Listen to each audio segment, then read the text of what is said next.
Hello guys, আসসালামু আলাইকুম। আজ 12ই ফেব্রুয়ারি 2026।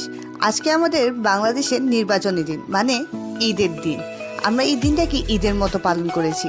ঢাকার অনেক মানুষ বাড়ি চলে যাওয়ায় ঢাকা প্রায় ফাঁকা, কিন্তু কেন্দ্রগুলোর সামনে ছিল অনেক ভিড়। আমি যেই আসনে ছিলাম সেটা ছিল ঢাকা 15, আবার পাশেরটা ছিল ঢাকা 17। তার মানে সম্পূর্ণ দুইটি ইম্পর্ট্যান্ট আসন। তাই ভাবলাম বাসায় বসে থেকে বোর না হয়ে যাই, কেন্দ্রগুলো ঘুরে দেখি।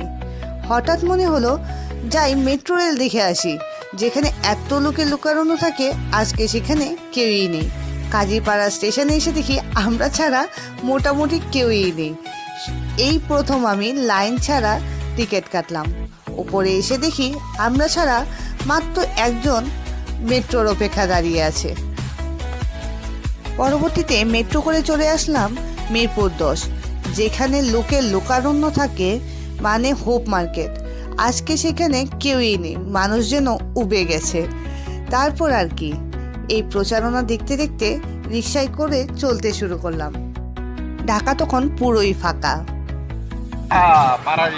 Lihan, lihan kata daw, walang kata.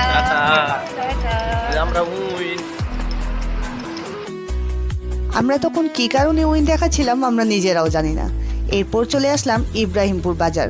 এখানে ইব্রাহিমপুর ব্রিজের উপর থেকে সবসময় গাড়ির বহর দেখা যায়, আজকে তা একদমই নেই। এরপর ছেলের স্কুলও কেন্দ্র হয়েছে, সেটা দেখে চলে গেলাম বাসায়। বাসায় আসতে আসতে প্রায় 3টা 18, বোটের সময় প্রায় শেষ। দেখা